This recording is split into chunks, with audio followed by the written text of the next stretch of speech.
year of CAMA's. Welcome to the second year of CAMA's Next and Agri-Food Webinar Series. Today we are talking leadership. The series is a great example of CAMA's evolved mandate of representing Canada's entire food system from farm to fork. Many of you probably know that CAMA is made up of our provincial chapters that work hard to provide opportunity for members to connect with other agri-food marketers right across the country to grow their skills and their passion for marketing communications. And if you're not already a member, you can reap these benefits by becoming one. Next up in the series, on March 23rd, is the Evolution of Agri-Marketing 4.0, No Excuses. This is brought to us from David Lazarenko at ThinkShift. As the name suggests, this is 4.0, so we've had this a few times before from him, and it's always a really great presentation, some really wonderful ideas in terms of trends of what's happening every year in agri-marketing. So definitely suggest that you put that one into your calendars. Next up, a few weeks later on April 20th, is our third in the webinar series, where we'll be hearing from our current Agri-Marketer of the Year, Rob Hannum, with Synthesis. Rob will be sharing insights on making connections, success with science communications. And then our final webinar takes place on May 11th. This was the one that was rescheduled from February with Sean Sunias. He's with FCC, and he'll be talking on the topic of reconciliation within agri-food. So if you haven't already registered for this series, please do so now. Some really interesting dynamic speakers that we're looking forward to. And if you haven't, what are you waiting for? Follow us on Twitter and LinkedIn. And those are two easy ways to see what's happening within our industry across the country. I'd like to thank our webinar series sponsors for this year, iNet Media, CABIC, the Canadian Agribusiness Education Foundation. We're probably most of us are aware of that organization if we're CAMA members, have gone to Best of CAMAs in the past, and Top Crop Manager as well. So thank you to them for their support. Not only supports this webinar series, but really CAMA as a whole for implementing and expanding our offerings to all of our members. So very much thank you to our sponsors. We'd also like to acknowledge and recognize our industry partners who have joined CAMA National Sustaining Partner Program for our second year in a row now. These inaugural partners are committed to our ongoing focus of ensuring CAMA continues to be a dynamic, credible, and relevant organization for Canada's agri-food marketers and communicators. As you see on screen, our 5 partners are AdFarm, AGI, Bayer, Glacier Farm Media, and Real Agriculture. So a big thank you to these organizations for their continued support. I'll ask Megan at this time to turn on her camera and unmute herself. Just finally, a few housekeeping items. Your questions, please have them. Michael is a dynamic speaker and very much is looking for engagements within this. This is not him a talking head. He wants lots of engagement happening through his presentation. So please do remember that. Please type those questions in the Q&A box in the control panel. We will answer those questions at the end of the presentation. And actually, he's going to be asking some questions during the presentation as well as it relates to some video content he's got. So please be engaged with Michael. The webinar will be recorded as it usually is, and the link will be emailed to all participants within about 24 hours of the webinar today. We'll also be sending you a follow-up survey to gather your input on the webinar today and to obtain feedback and suggestions for future CAMA events. We do these for your benefits, not for our own. So please do fill out that survey and let us know what's working for you. I'll now turn over to CAMA Ontario Chapter Vice President, Megan Wright with Grover Nutrition to introduce today's presenter. Megan. Thanks, Robert. I'm Megan Wright with Grover Nutrition, and I've been involved with CAMA since my time on the University of Guelph CAMA Student Chapter team. I'm very grateful for all the opportunities that I've had through CAMA, and I'm pleased to be serving on Ontario's Board of Directors, currently as their Vice President. And today it is my pleasure to introduce our guest speaker, Michael Barrett. Michael is the very recently retired President and CEO of Gailey Foods Cooperative, the largest dairy cooperative in the province of Ontario. Gailey Foods is a farmer-owned organization that provides nutritional bovine and goat dairy products to both the Canadian and international markets. Under his leadership, with multiple acquisitions and investments, including the acquisition of Grover Nutrition, Gailey continued its growth trajectory, returning profits back to our community.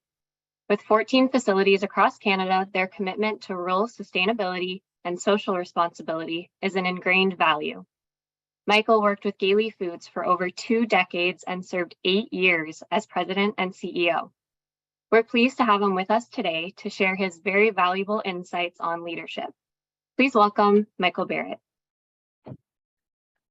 Thank you very much, Megan. And I think that one of the first, I'm very pleased to be able to join you today, but also I think one of the nice things about being able to do acquisitions is not only do you get great organizations, you also get great people, Megan, as well. So I've often said half the value of an acquisition is in the product, the other half is definitely in the people. So I'm pleased with being invited by yourself today and talking about one of the subjects that I like talking about the most, which is about leadership and followership.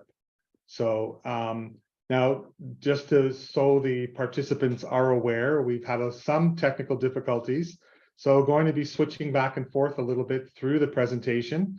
I hope that it won't interfere too much with the message that I'm trying to be able to bring to you. But one of the attributes of a leader is also being able to deal with a crisis and deal with what's happening in the moment as well. So if I could have the next slide, please.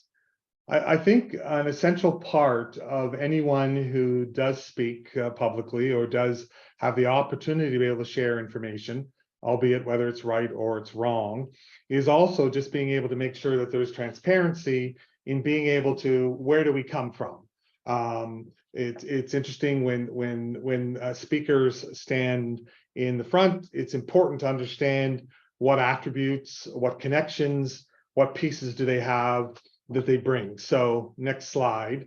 So I wanted to share my transparency pieces. As mentioned by Megan, certainly I have a long history with Gailey Foods. And not surprising, I consider myself a bit of a cooperative evangelist. So I really do believe that communities working together can solve a lot of problems, whether it's in dairy, chicken, or in funeral co-ops or in housing co-ops. I certainly believe in that socioeconomic model. In part of my life at some point, I was both a teacher and a school board trustee for almost 20 years as well. So somehow I always work into the presentation, some of that teaching element of that. And of course, I taught history. So I am an individual that went to university. I have a history and geography and economics degree. I love to talk about history. My house is a museum.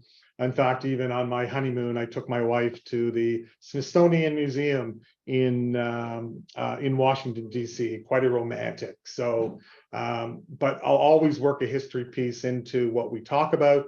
And also, no surprising, I always have an opinion, and any of you that do know me recognize that I always have an opinion. So, but a definition of opinion is, it's what I think, it's not necessarily fact. So if I could have the next slide, please. So for me, that an important element of being able to lead is also learning how to be able to follow. I think that if you go today and you do a Google search on what is leadership, you'll probably find thousands and thousands and thousands of websites that will give you some definition of what leadership is. And some will have 4 pieces, some will have 8 pieces, some will have whatever the case may be. But rarely do they talk about the need for followership when we are talking about leadership. And for me, the greatest attribute of being able to lead is knowing how to be able to follow. The reality is, on whether or not you are the CEO of Gailey Foods, or whether you are an employee of Grover, or whether you are the executive director of DPAC, the reality is you still have to follow someone, and whether or not it's a community, whether it's an industry, whether it's a board of directors, the element of being able to follow is important. But also part of that followership is also being able to understand that we have employees, and what we have is employees that we also have to follow. And there's attributes in followership that actually allows you to become a much, much better leader. So next slide, please. So really, I have multiple videos to be able to show you today if I can make this work. But there are really 2 essential videos. And as I've said to other groups that I have presented parts of this to, is if I ask of anything, I'd ask your attention to be able to the two videos. And after these two videos, you can literally fall asleep for the rest of the presentation, because I believe that these two videos, to me, are the essential part of being able to demonstrate what leadership is and how that relates back to followership. This is in these two first videos, and I believe this is worth 1,000 pages of textbooks. What I'd like you to be able to do is, certainly in video number 1, is I want you to be able to come back to me, and we're going to have a bit of a conversation about it, as Robert had mentioned, just on who is the leader. So in this video that I'm going to show you, who is the leader? And I'm not your normal individual, which many people will attest to, because I like to use videos that are not academic videos, that are not videos that would show up in some MBA course. These are videos that I have picked up off of YouTube over time, and that to me illustrate what followership and what leadership is all about. So I'm going to stop the presentation now, if I could. And what I'm going to do is I'm going to share my screen and be able to share with you the first video. And so I'm just looking for some contribution or attribution that I'm in the right place. This is the first video, and we'll come back. Very best of luck. Thank you. Off you go. Thank you. Cheers. Have fun.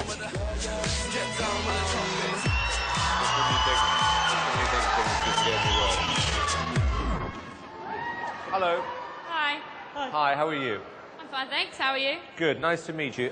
What's the act called? Charlotte and Jonathan. Charlotte and Jonathan. Okay. How old are you both? I'm 16. I'm 17. Okay. And you thought the combination would work. Whose idea was it? It was our singing teachers, actually. She thought it'd be good to try us out together. And we both sounded quite good when we sang what we did. Okay, you're not saying much, Jonathan. Are you shy? Sometimes. I've always had sort of problems with my size since I can remember. And when I was in sort of primary school, it was back then really that I had sort of the mick taken out of me, and it kind of damaged my confidence quite a bit. When people would say something to me, it'd just take a little piece out of me in a sense. I'm quite protective of Jonathan. Like, if I was there and someone stood there and said something to him, I couldn't sit there with my mouth shut. Before you make a judgment on someone, I think you really need to get to know them. It's not, as cliche as it's not judging a book by its cover. You've got to read what's inside. Charlotte's been a really big help for me in terms of confidence and making me a better performer, and I really don't think I'd be going up on stage today if I didn't have Charlotte by my side. And do you think you could win? Yeah, together. All right, good luck. Good luck. Thank you. Thank you.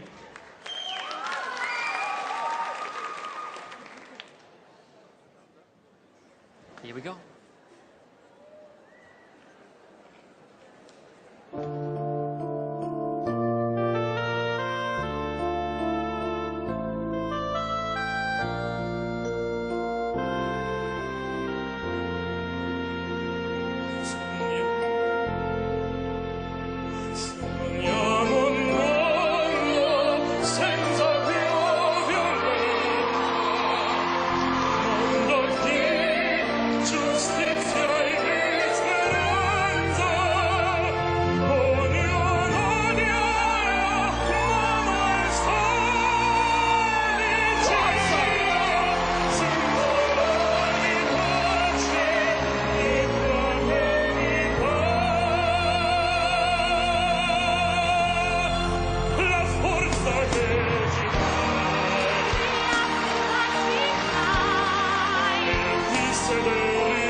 God.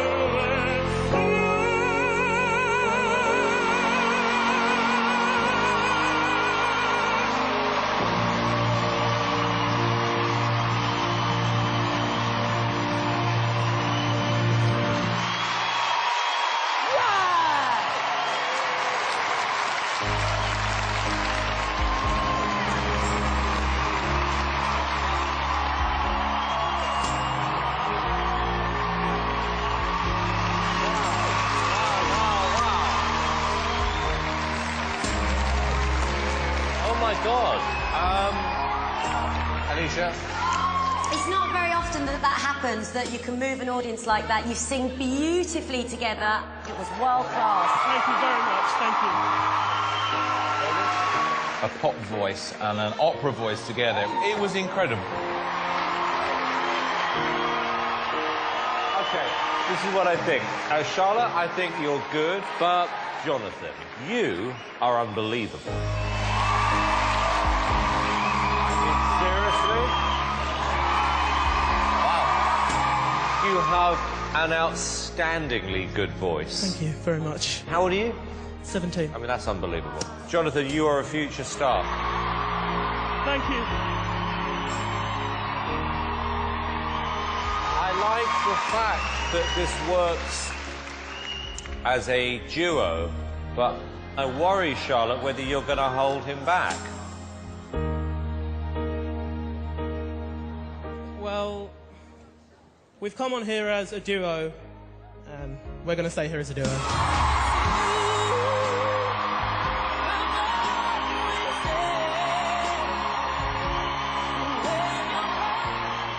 Okay, David, we better vote, yes or no? Such an easy decision. Yes. Thank you. Definitely a yes from me. Charlotte, I think your voice complements Jonathan's really well, so don't be disheartened. It's a yes from me.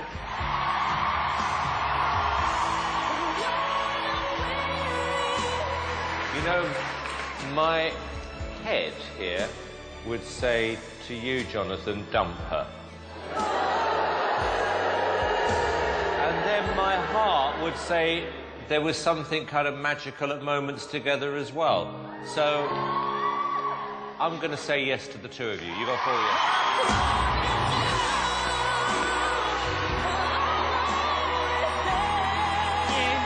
Thank you.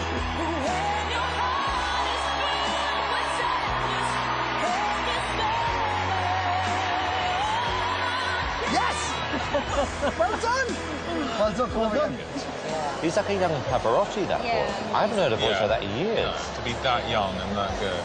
Simon's a massive fan of you, isn't he? Seems like it, yeah. That is the biggest response we've had today. Well. Oh my God. Well done, my pal. Do you think it could be life-changing? Life-changing. Well, yeah, to be honest. I think for you.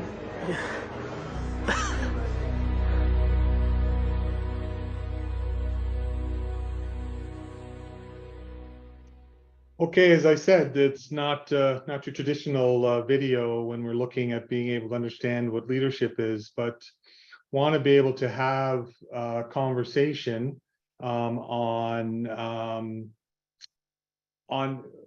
in this video, who's the leader?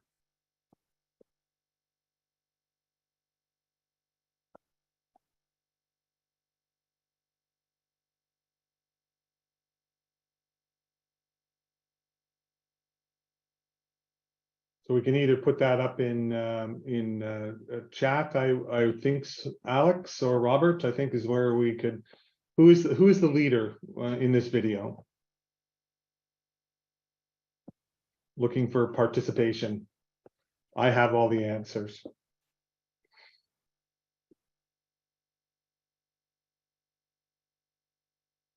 Yeah, so I got Elizabeth saying Jonathan. So who is the leader when the video starts? Who is the leader that starts and when the video commences? Charlotte's the leader. And why is Charlotte the leader? Why is Charlotte What attributes is she displaying that she's the leader? She's confident. And she's speaking on behalf of them, and she's trusting. So certainly Charlotte, and I'm going to come back to you, Mark, supportive and encouraging. And certainly one of the comments that Jonathan makes is that I wouldn't be here without Charlotte encouraging me to be here.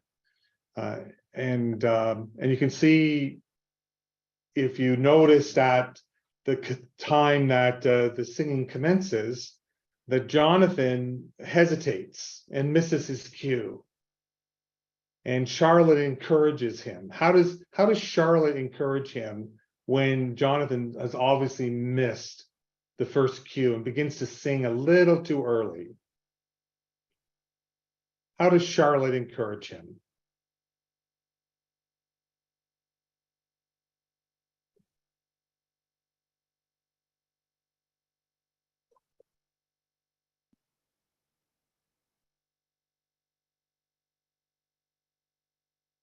So Elizabeth's got Jonathan's quiet. Yes, and Graham, you're right, Graham. So he does. Charlotte looks away, nods, and encourages him, because sometimes leadership doesn't have to be about being able to ensure that what we have is the voice. Sometimes it's just an acknowledgement. It's about just being able to let him know that it's okay and it's all right. If you've made an error, and I'm encouraging you to stay around. Now there is, as Mark has said earlier, there's a change in here. There's a change that takes place. Charlotte comes in confident. She comes in being able to encourage Jonathan, and partway through, it changes. And it changes when? When does Jonathan start to become the leader?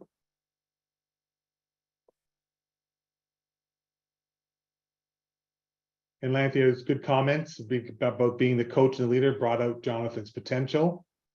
Yes, so Marie, you're right. When the comment is, I think you need to dump her. And Jonathan says, we've come on as a duo, we will stay as a duo.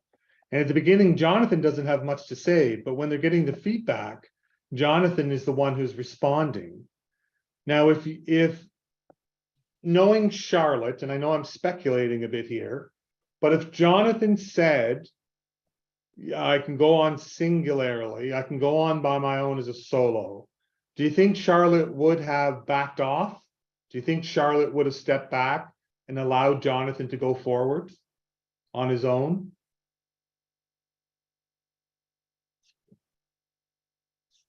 Marie says yes. Sarah says yes. Yes. From Janice, and she would have allowed Jonathan to go on, because Charlotte's role was there about being able to create that confidence in Jonathan.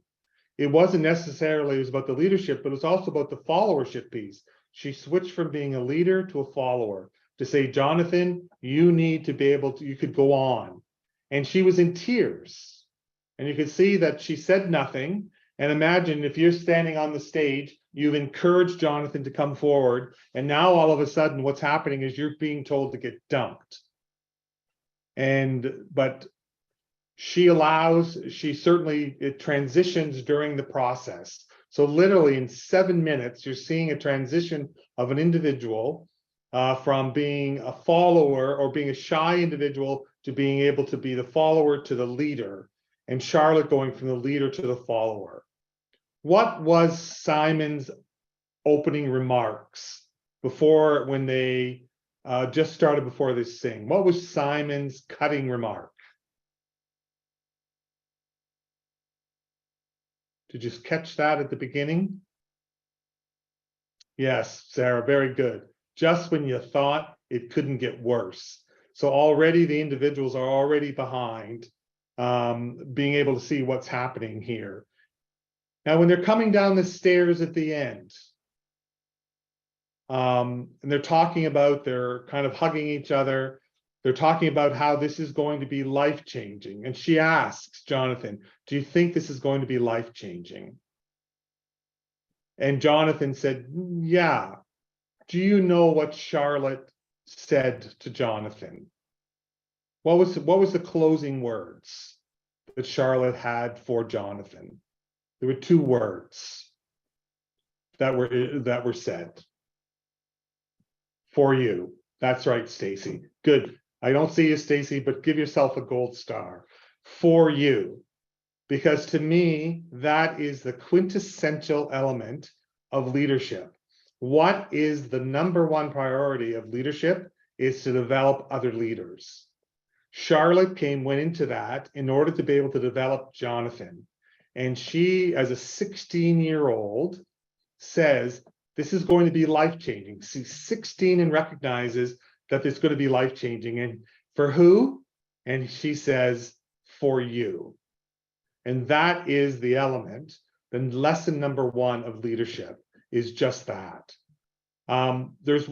Before I close out this video, there's one other unsung hero in this video that we never see, never learn her name, but she was also an individual who was pushing and leading and listening.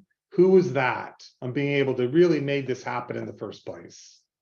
The music teacher. Yes, Mark. So I told you I'd work out the teaching element in here somehow, but absolutely unseen, but certainly recognizing that there was a talent there was an opportunity, and encourage them. So the rule number 1 here is leadership's primary role is to be able to develop leaders in others. So what I want to do now is I'm going to share my screen. I'm going to share you with the second video. So I'm going to share my screen and go to there. I've got to get rid of this one. I'm just talking. I talk my way through this. So let's. So a final experiment that I want to mention to you is our fairness study. And so this became a very famous study, and there's now many more, because after we did this about 10 years ago, it became very well known.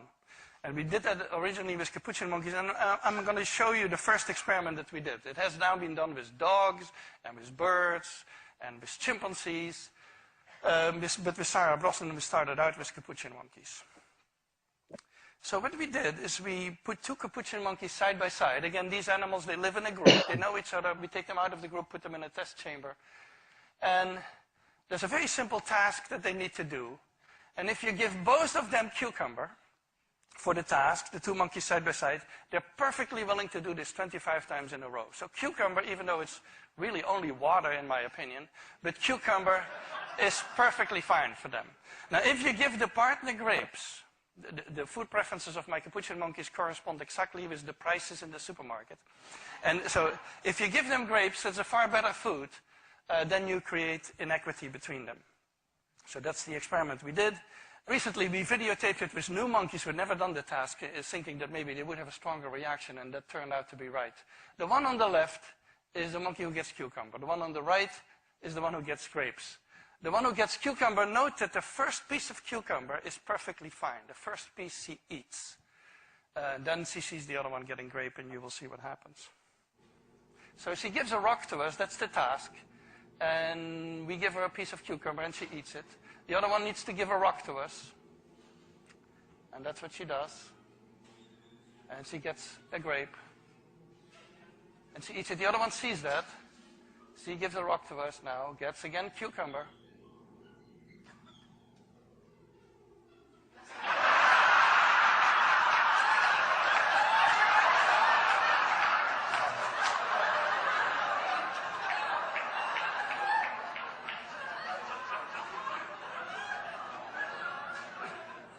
She tests the rock now against the wall. She needs to give it to us. And she gets cucumber again.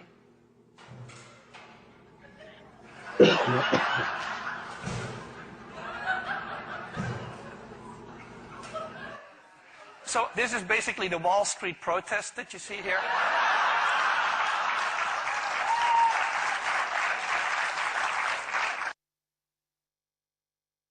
Okay, so it's a little shorter of a video, but there's one very dynamic lesson in this, which they talk about, is that whole equity piece. So if the first rule of leadership is to develop leaders in others, the second rule is to be able to make sure that you deal with everyone equitably and fairly. How many times does it take to do the experiment before the capuchin monkey realizes that they're not being treated fairly? How many times? Looking for an answer in the chat. Once, Candace, yes, and Marie, once. So why is it that leaders or politicians or bureaucrats or whatever in the leadership position feels that somehow that we can do things inequitably for individuals that we work with, whether they're our teammates or fellow organizations, whatever the case may be? If an experiment shows, and as I said, it has been repeated many, many times with regards to this, why do we somehow assume that we cannot be equitable? Because we will understand it. The individuals that you work with, that you lead, will know it in a very short period of time on whether or not they're being treated equitably. So as I said, these two videos to me are the fundamentals. These are the primary purposes of leadership development. And one is to, number one rule is to develop leaders in others. And number two is you have to treat people with equity. So if I could have the next slide. Because the other piece here, no, we'll go to the next one after that too, because I script. You will never raise the level of your organization beyond the quality of your leadership. So why is it important to be able to continuously work at leadership? Because the reality is your organization will only be as good as the leaders or the leadership model or the values that they represent than anything else that you can do. Next slide, please. Because there are really two types of leadership within the element. There's two fundamentals of what you need to do as leaders, but there's also two types, the support or the sustain. So the next slide, please. Everyone will know who this is. This is Robin Hood. And what does Robin Hood do? He takes from the rich and gives to the poor. And what happens after the money is gone? There's a constant need for support. So that old adage that you need to teach somebody to fish in order for them to be able to ensure that they can eat the rest of their lives, it's the same with Robin Hood. It's not about just giving the support and then walking away, because when the money's gone, the talent is gone as well. It's about being able to not just support, but sustain. So the next slide, please. So the next one is Prometheus. And Prometheus, if you know your Greek mythology, again, it's another trying to get value out of my history degree. Prometheus is the one, the Greek god that gives fire to man. And what do they use this for? They use it for warmth. They use it for cooking. It is an element of being able to sustain in Greek mythology, being able to go forward on being able to, it's sustaining.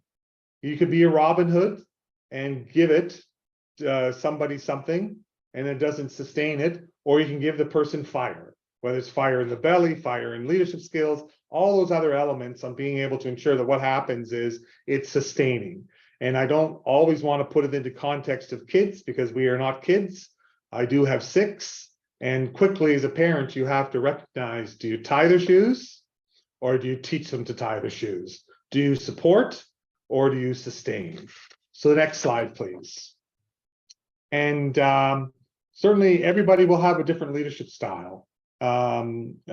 Each of us will have a different methodology on what we want to be able to lead. And so next slide, please. It's all about being able to, what leadership style works for you? What is it that, because not all of us will be the person that loves to be able to sit and stand in front of a microphone. What is your leadership style? How does it represent your values? And what does it mean? So next slide, please. So I'm a bit of a car nut. For me, I've always been car crazy. And this is, if you don't know, this is a 56 T-Bird, which is the quintessential best designed car in the 1950s, won multiple awards. and it's not a 55 T-bird, and it can't be a 57 T-bird. It has to be a 56 T-bird. The 56 T-bird is the in 55, they didn't have the porthole as the hardtop there, and in 57, they got rid of the Continental kit. So the 56 is the quintessential car and was always on my bucket list, even from a young kid. And at one point, when I got to the right stage in my life, wanted to purchase one of these after having 6 kids, decided, hey, it's about time, you know, Dad gets one of these. And I knew where there was one. I was on my way to the car dealer in order to be able to purchase this. The gentleman was on the phone when I came in. I walked into the showroom. The car was sitting there. I thought, okay, this is the car that I want. And I tried to be able to get into this 56 T-bird. Now, in 1956, the average height was 5'7". I'm a little taller than that, a little wider girth than that. And as I tried to be able to get into it, I recognized the steering wheel was way too large, too much for me to sit behind it, too much to be able to sit behind the wheel. But I squeezed myself in there, and I thought, you know, I can make this work. The second is it's a standard, and I tried to be able to shift gears on it, recognizing, hey, it's a little tight as well. I got long legs. I had to be able to literally put my knee up into my nostril to shift gears. But I thought, you know, I can make this work. And then I looked out over the windscreen. The top was off, and recognized that I had a problem, Houston. And the windscreen came to right here, and recognized that either I was going to go like this or squish down, recognizing that it wasn't going to fit. So the dream of owning that 56 Ford died at that point. As much as I tried to be able to make it work, it doesn't work. And so I had to walk away from that, knowing that was not going to be the car for me. And to this day, I still don't own a 56 T-bird because I just don't fit. Next slide, please. But what I did was, in order to be able to have another car, so this is a 59 Ford, much larger, 22 feet long. My head fits into it. I can turn the steering wheel. I have no problem shifting gears on it. It's got the same Thunderbird engine in it.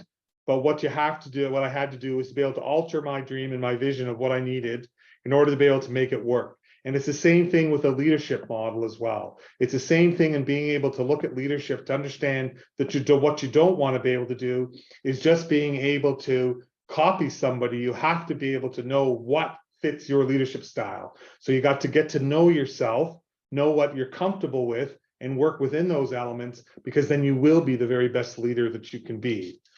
Next slide, please. So what I want to do is, before I touch base with some more videos, is I want to talk to you about some examples of leadership to me, which are very, very essential. Next slide. And so when we think of leadership, many, many times we think of political leaders and being able to understand what they lead, and, you know, whether it's historical or not, it's about that. Next slide. But I don't really want to talk about these individuals.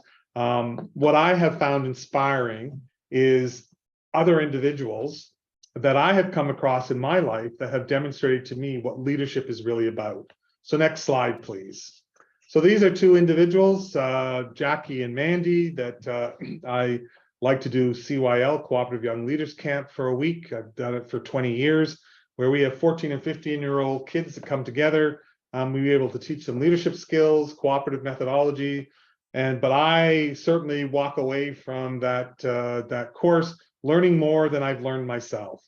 And this is Jackie and Mandy. As I said, Jackie in the blue, Mandy in the red. Jackie came into camp. She did not want to be there. Her parents forced her to be there. She was very dark in the sense that she didn't want to participate. She sat on the outside of the circles. She was disruptive. She was very difficult to get along with. And despite me being able to work with her for 2.5 days, gotten to the point that she was more of a cancer than she was a help in the class in the week. And I was at the point on Tuesday morning to be able to send her home. And then Mandy came in and said, "You're thinking about sending Jackie home, aren't you?" And I'm looking in these eyes of this 14-year-old kid, and I'm saying, "Well, Mandy, yes." She said, "Let me work with her." And I said, "What do you mean? You know, I'm the adult here. She says, I know what Jackie needs. So I said, okay, Mandy, I said, I'll give you 24 hours. Show me what Jackie needs. And over the next 24 hours, she sat with her. She sang with her. She sat beside her at dinner. She encouraged her to join in. And in the rest of the week, Jackie was an absolute gift to the week. And at the end of the week, when I said to Mandy, Mandy, you have taught me a great deal. She said, you know, they called me Big Mike, no surprise. She said, Big Mike, I knew what Mandy needed. And I said, what was it that she needed? And Mandy said, she needed a friend. She needed that more than anything. And from the eyes and leadership of a 14-year-old, I learned a great deal that if you do not understand what people want, you're never going to be able to lead or help them to push, very much like Charlotte. Jackie now is a mother of two. And works in the agricultural sector, and Mandy is a mother of three, and she does urban planning. I went to their weddings, I've gone to their christenings. These are two kids that taught me a great deal about what leadership is. Next one, please. This is a little girl in Nepal. I spent a lot of time in Nepal with Gailey Foods, and Gailey Foods built a school for the community, built a cooperative school from grades kindergarten to grade 6. We built the school, we bought computers and things like that, but there was a problem because girls in Nepali society are not valued as much as male, and therefore the young ladies had to take care of the water buffalo. They had to walk. They had to be able to ensure that what they were doing was being able to take care of the water buffalo so nobody would steal them. So there was no time for the children, the young ladies, to be able to come to school. But we wanted to be able to build this and the school so it would be both for males and females. And we couldn't get this to work. And so I was in overseas, sitting with the board of directors for the school, talking about how we could possibly make it work. And next slide, please. And then up came this little guy, Amit, who came up to us. He was literally 11 years old and said he had a solution. And he talked to the board of directors, and his solution was, if the young ladies needed to be able to take care of the water buffalo, why couldn't they build a pasture, put a fence up, so that the young ladies could drop the water buffalo off in the morning. The young males would take care of them, and that way the young ladies could go to school in the morning, and the males would go to school in the afternoon in order to be able to make sure that the family responsibilities were taken care of. Again, a strong lesson that leaders don't have to be, and politicians, leaders don't have to be aged. They just have to be being able to understand and recognize what a problem is by listening to what the problem and the solutions could be. Next slide, please. And this is Michelle and Daryl in the red t-shirt parents who were unfortunately not able to have children of their own and adopted Justin. And Justin was from an alcohol embedded family, had alcohol fetal syndrome, and Michelle and Daryl took Justin in. And then about 3 years later, got a call to say that the parents had had a second child, Cassandra. Would they be willing to be able to take the second in order to be able to keep the children together? And they said yes. And then lo and behold, 3 years later, Kenny came along, same parents, same circumstance, wondering if Michelle and Daryl would step forward to be able to take Kenny as well. And they did. And sometimes leadership is not just about being able to change the universe, it's about being able to change a single life. And Daryl and Michelle have 3 young adults now that have far exceeded their expectations, but all 3 kids know that they're loved, and it's from the leadership of both Michelle and Daryl that they have certainly been able to go forward and to be able to change lives. And that's what leadership is all about. So these 3 examples for me are not about rocket science. It's not about politicians who are changing the world. It is about people who are changing the small remote piece of circumstances and making a difference in what they're being able to do. So next slide, please. What I want to be able to do is share a couple of videos with you, because I know we're getting short to the time. I want to share a couple of videos on being able to share with you on 10 tips on leadership. So if we could stop sharing, what I will do is I will start to show you some videos that I think that will illustrate some of the principles that I'd like for you to be able to walk away with today. So again, just sharing my screen. Going to get rid of that. So the first one I want to be able to show you is this one, which is called the first rule of leadership. That leaders must have broad shoulders. So it's your fault. No, it wasn't me. It wasn't. First rule of leadership. Everything is your fault. So the first rule of leadership is that everything is indeed your fault. And so some days you probably wonder, why do you want to be a leader? Why do you want to use the techniques of followership to be a leader? And it's because when leadership is done well, there is nothing more satisfying. There's nothing more enriching. And the best thing is when the student, like Charlotte and Jonathan, when the student becomes the teacher. So next video I'd like to share with you is this one.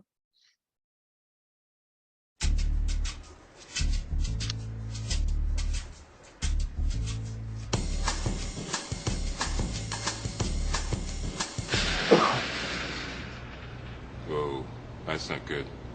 Oh, I don't need this. I'm already late. Somebody will come. Anybody out there? Do you have a phone? No. Sorry. Somebody! Hello? There are two people stuck on an escalator and we need help. Now, would somebody please do something?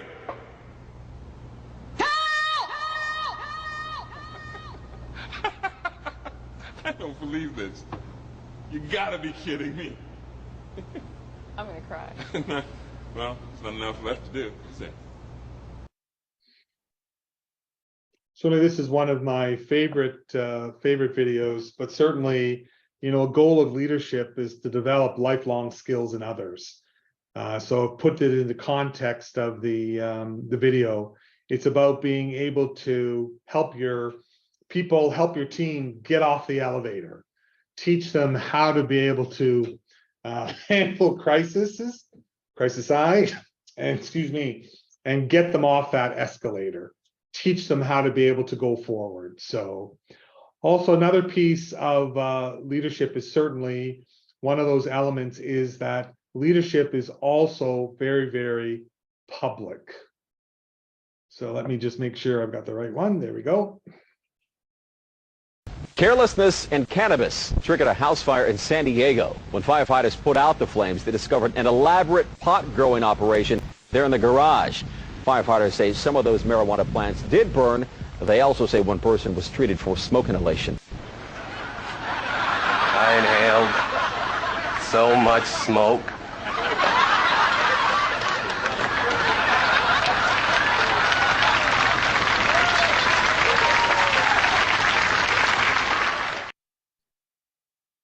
Know that anything that you do as a leader, anything that you participate in, any of the actions that you take, it is going to be public as well. So leaders also have to be able to make sure that what they do is that they're busy, but you also have to be effective in what you do. Oh, that's not going to work. Nope. So let me just see if that will work.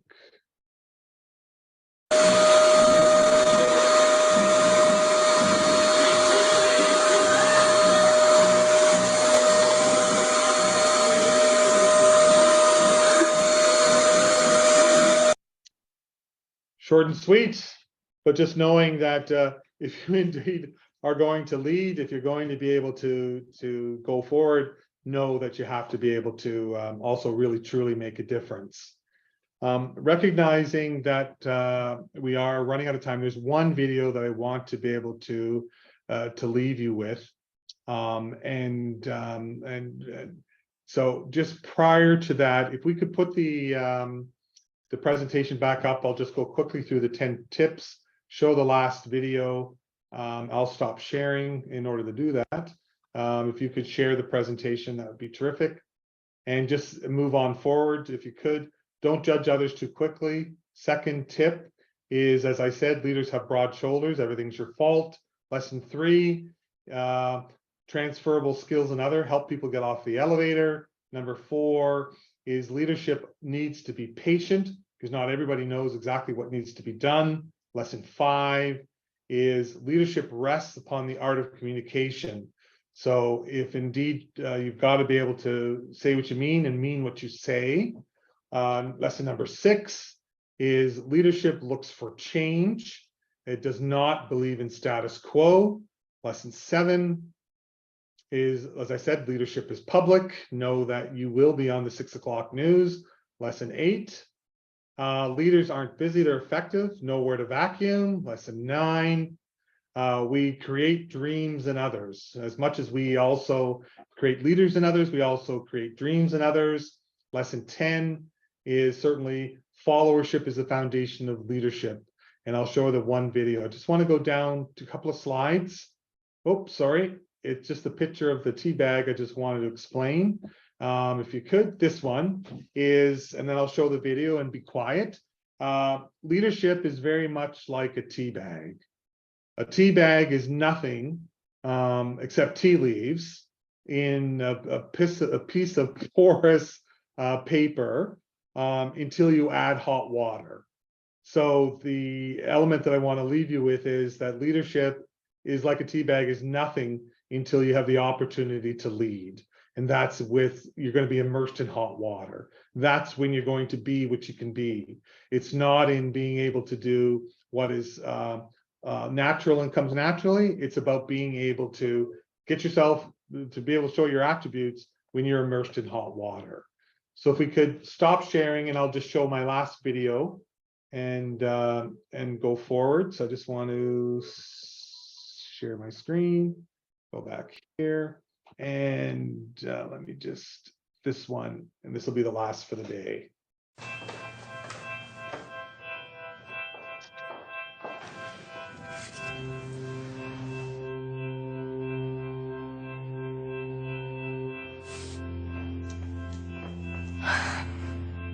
It was one of the most beautiful summer's days. Pushing the guy aside, and then I was on a burst of speed. It started out as a very bad marriage breakup. One day he said, "You guys want to get on your bikes?" I remember the coconut guys, remember the beach. My memory of going to New York City was just elating. I decided that I'm going to Scotland. That's me crossing the goal line. I remember going out on the lake. When I reached that rock, I thought of my mother, and I knew that I had done it. He takes the lid off and all these creepy crawly worms on, and he would pretend to eat them. I just remember us circling around out in the park. She just looked up at me and she said, "I really love the new house, Mommy." You know, I hope that was a memory for him too. Putting the key in the lock and knowing that we were going to be okay. Would you give up that memory for money? No. Absolutely not. It's too close to the heart. No. Oh, no, I don't even have to think about it, no.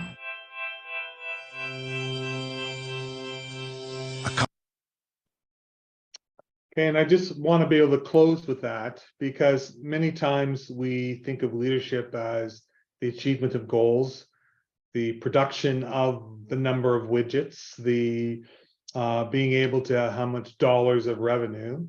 But in the reality is, especially as I have now retired from Gailey and being reflective upon 24 years of working with Gailey Foods, as Maya Angelou says, it's not so much the way that people treat you, it's the way that people make you feel. And so an important part of that leadership role is also for you being able to make sure that what you're doing is creating memories in other individuals and in the organization. Because if you look back, it's the memories and the way that you feel. It's the element of that music teacher and the impact that they have. It's the impact of Amit on being able to create a grazing for the water buffalo. It's about being able to share in the joys and the attributes of being able to create other leaders and being able to make sure they're treated with fairness and equity, because those are the things that remind you. Those are the things that are the solid foundations. That is the legacy that you leave. If you create leaders, you create and you treat people equitably, you'll create some phenomenal memories that individuals will know that that organization or the interaction with you is an element that they know that they have walked in the shadow of a great leader, and one that recognizes that following the tune, following the needs of what people are requiring, creates an incredible organization, creates an incredible society, and creates memories, and truly will make a difference. So I appreciate your time today, and Robert, I'll turn it back to you, sir. Thank you, Michael. And I think your presentation was billed up as going to be a humorous take on leadership, and I think you've definitely met that. And I'm going to say emotional as well. There was some really soft moments in there. We are running at kind of the time right now, but I do have two questions that I want to just start off with before I turn over to Megan to do final remarks. The first one, as you were quickly going through your top 10 tips, number 8, I believe, was something about leaders are effective, they're not busy, something like that. Can you speak to that? Because I think all of us within agri-food and probably most sectors, you know, we all think that we're very busy. So talk to me about that point there, if you can. Well, I know that I'm an old guy, Robert, and so one of the books that certainly influenced my way of being able to do the thinking is the 7 Habits of Highly Effective Individuals by Stephen Covey. It's an oldie, but it's a goodie. But it's being able to recognize, one of the principles that come out of that book is certainly being able to recognize that you have to work on what indeed is going to make a difference. We all get involved in busy work. And whether or not it's, detaching the vacuum, part of the vacuum to, vacuum the pretend corners, or it's also being able to determine as leaders on being able to recognize what is it that's critically important you need to work on. And how do you get to know that? By engaging your stakeholders, engaging your employees, engaging your peers. It's being able to listen and recognizing what indeed is important. I like that very much, and for individuals that are listening to you today that are maybe more senior in terms of their role, we don't want to do the same things we were doing when we were younger, right? We're now thinking about legacy and leadership and helping the people below us in our organization. So I think having the opportunity to reflect a little bit on I think what you said, what's going to make a difference, I think is versus just being busy for the sake of it, or thinking that we need to do certain things that we've always done, and really trying to move on beyond that and focus on what can we do, what's our role now within an organization. Second question for you was around sustaining and support that you were talking about earlier on. And I think it was you used the analogy of telling them to tie a shoe versus teaching them how to tie a shoe. So I like to think of myself as a leader, and a pretty good one. People seem to like me within my organization and within CAMA as well. But man, teaching people sometimes can take a lot of time, a lot of effort, and it's just easier if I do it myself, Michael. Talk to me a little bit about what some tips are that maybe from your time at Gailey, for where you took the time as opposed to telling. Yeah, I mean, certainly, Robert, it's a very good point. I mean, certainly as a parent of 6, I will tell you, sometimes it is very much easier just to do things yourself.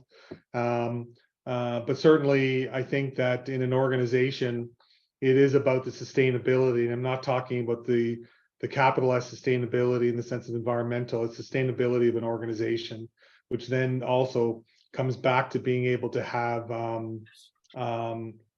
people as sustainable elements within your organization.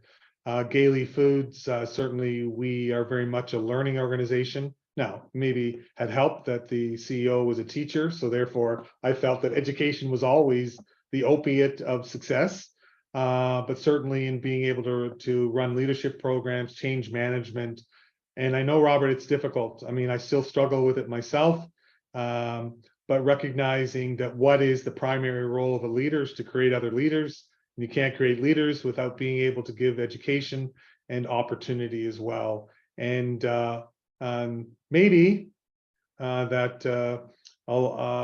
time on a decision and creating sustainability gets you a better decision. But I know the toughest part, Robert, is speed. So I recognize that as always one of those elements. Yeah, printing out the number one rule of a leader is to develop other leaders around you, wherever your space is for leaders, right? I think, and always remembering that, and it might be the motivation go, that's right, I need to teach, not tell. Thank you, Michael. It was very much appreciated your conversation today. I'll turn over to Megan now to wrap us up. Yes, thank you, Robert, and thank you, Michael. I've heard parts of that presentation already before, but I still picked up a few tidbits. So thank you very much for taking the time to speak with us today. In lieu of a speaker gift, CAMA will be making a donation to the Canadian Agribusiness Education Foundation in your name.